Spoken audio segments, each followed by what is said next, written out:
Traditionally, control of information is just such a great way to further an agenda. If you look at authoritarian regimes, they all limit access to information. My personal belief about books is that censorship is a very dangerous path to go down. We feel fairly well supported. Libraries, clearly we're sitting in a beautiful facility, gets great funding, but this just makes me terrified for the world. This is a broad thing. This is happening all over the country and all over the world.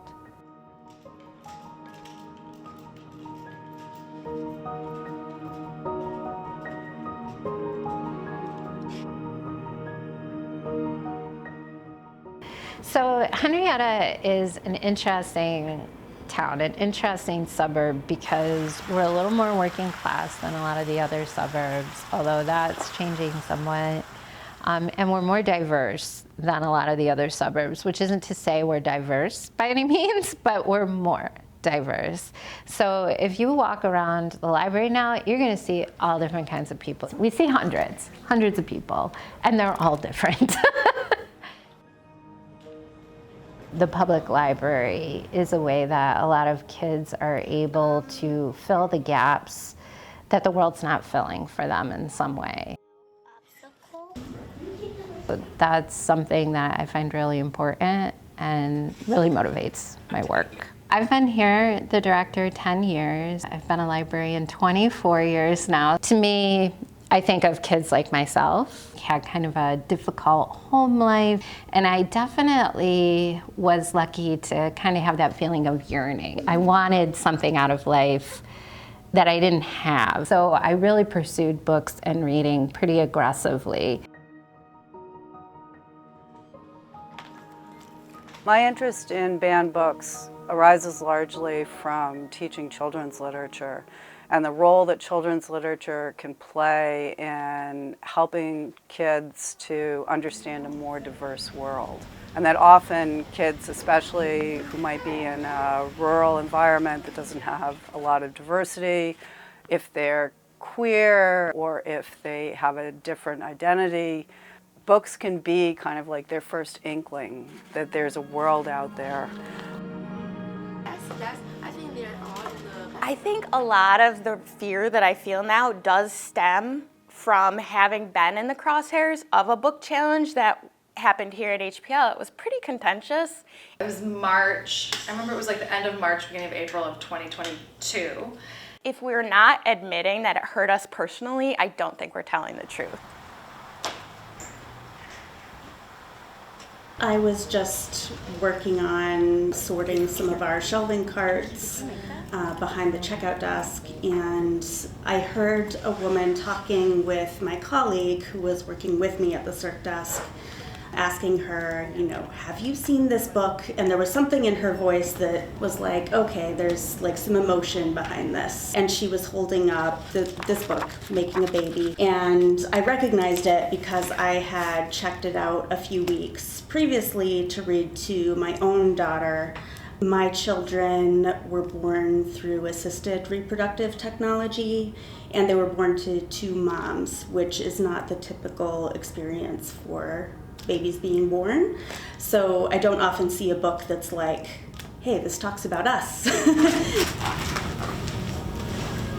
I emailed Laura to just let her know, to give her a heads up, because we did give her the form for material reconsideration so that she could, put something official on paper for our children's librarians to look at in terms of what she wanted us to do about the material. Saw it before I went to work the next day, and it was just just a heads up, somebody came in last night, they were very concerned about this particular book. On the next day, another children's librarian said, I think you need to see this conversation that's happening. And then I looked up on Facebook and saw that HPL was tagged, and I saw the very beginnings of this conversation, and I was speechless. I just thought, Adrienne needs to see this. And I kind of had a hunch she'd say this. She was like, it's just Facebook.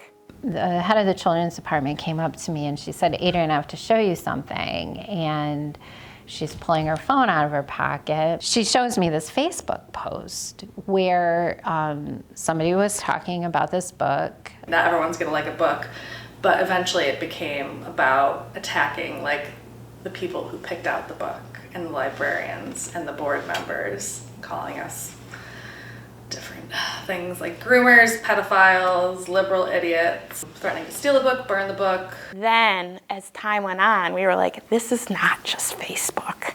You know, the fact that she was worried for her children and for other children, that didn't concern me so much. It was when things started getting personal and when the words grooming children started getting tossed about. We were getting ready to take the dog for a walk, my husband and I said, listen, I just want to check in on my work email in case anything came in. And I've got an email that I've been CC'd on that a man I never met in my life, has sent to the sheriff's office asking them to investigate the Henrietta Library for distributing pornography because of this book. That was super upsetting. Like, I burst into tears when I read that. Literally every day I'm getting dressed to go to work thinking, what do you wear if you get arrested? What do you wear, you know, if the sheriff's office comes to interview you about this? This is what I'm thinking in the morning. To the point where like anytime somebody like called and asked for the children's department or like came in with like a weird energy, I'd get like super anxious because I was like, oh, here they come, right? I cannot to this day reconcile why people would do this. I just can't, because it's clearly not for the children. You know, when they were talking about grooming children and that we're setting children up for abuse, I think nothing could be further from the truth, because that's how children get groomed, is in the absence of information, in an environment where they're not allowed or discouraged from talking very openly with people that they trust about these things. But I at least know that my kids are gonna go out there with their eyes more wide open than a lot of children do, I'm afraid, and end up getting taken advantage of. It strikes me as so sad that at a time when people clearly need more education, that they're not educating themselves, but they're going out of their way to make sure that other people in their community, the youngest people, the most impressionable ones, will only have the voices of the people like them in their ears and won't have these supporting images. It's terrifying to me that people not just would misrepresent the ideals of librarianism. We have a librarian Bill of Rights. It is our job to provide a balanced array of information. There's an old phrase in librarianship, every book its reader, every reader their book. And that's really the whole mission of librarians, is to get the reader with the right book and the right book to the reader. And that means there's just a wide variety of books, and inevitably they're going to acquire a book that one person likes and another person doesn't. And when that disagreement elevates to a demand to censor the books, well, that's when we start taking notice. To feel manipulated by these people who are coming in to make these challenges, that they can't see that. It was more the idea of being used as it's like a prop in somebody's chaotic argument that seems to just be bringing pain and fear.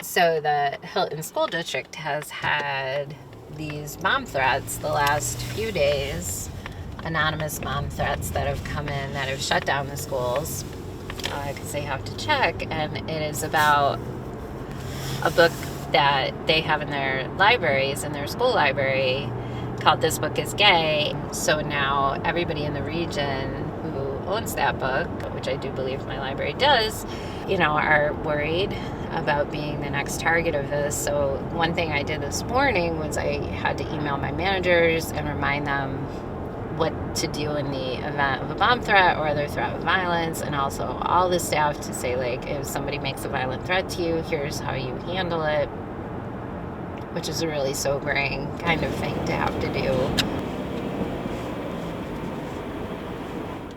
If you're worried about children, why are you causing them harm? I don't care if the bomb is real or not real, either way you're causing children harm. I'm a children's librarian. I didn't come here to worry about violence. What public libraries in the United States, and most libraries at all in the United States, stand on is this idea that people can come in and learn about anything without repercussion. It's a very American idea. I also am terrified of losing my job. If people can call me a groomer or a pedophile with no support for that, with no evidence, no nothing, like, I'm sorry, I work with children. Like, that's a career ender. And it's harder to find the joy these days, but it's always there. You always get to see these babies and dance at story time, and it's a delight.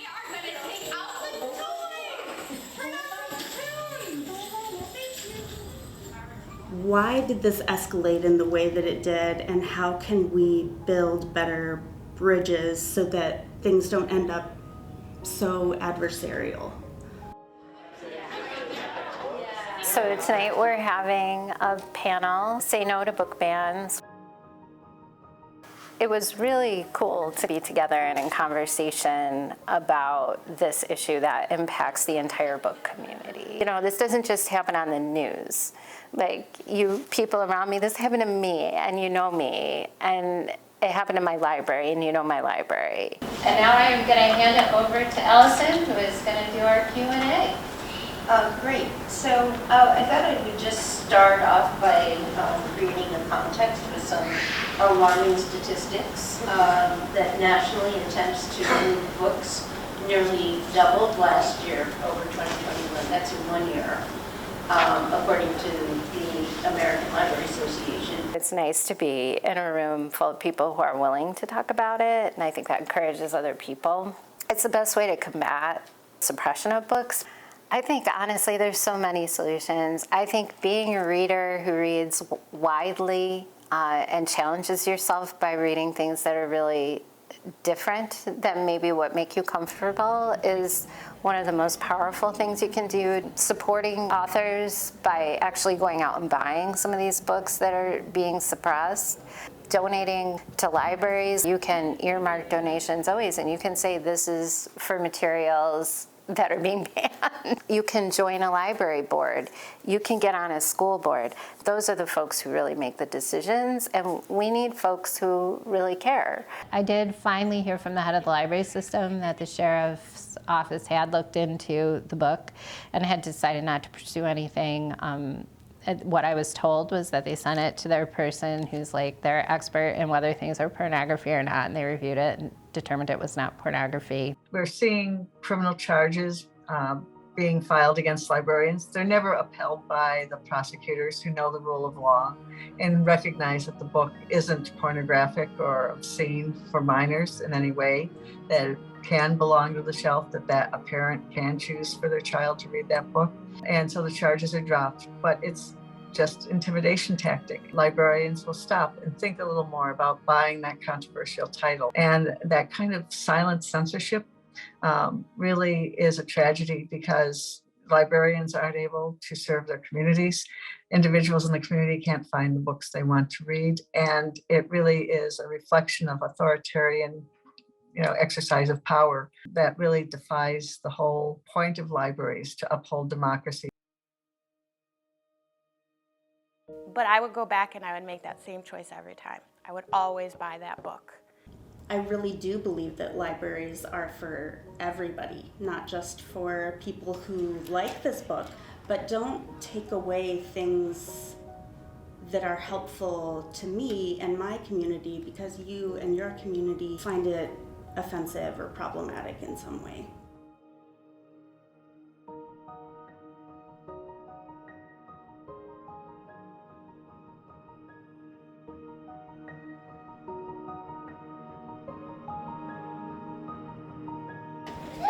Everybody used to be the baby. Do you still remember? He's a male guy. Yeah. All over the world, there are different stories about where babies come from. Some people say that babies are delivered by a bird called different people and grow inside one person before being born. Ada is from Aunt Charity. Yeah. And how's the baby actually made? Yeah.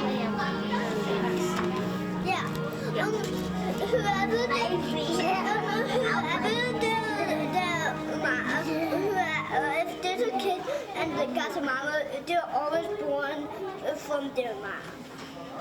Yeah, they're from their mama's belly, right? Yeah. How do you know? They both have little hair, right? Yeah. A baby who has it. It's called baby. It's called boy. The penis is used for eating. You know why they call boy? Four of you are boys. I love library. I heard it. Did you know that I love goo too? I love my goo. Do you guys want to smile for a picture? I love my cousin.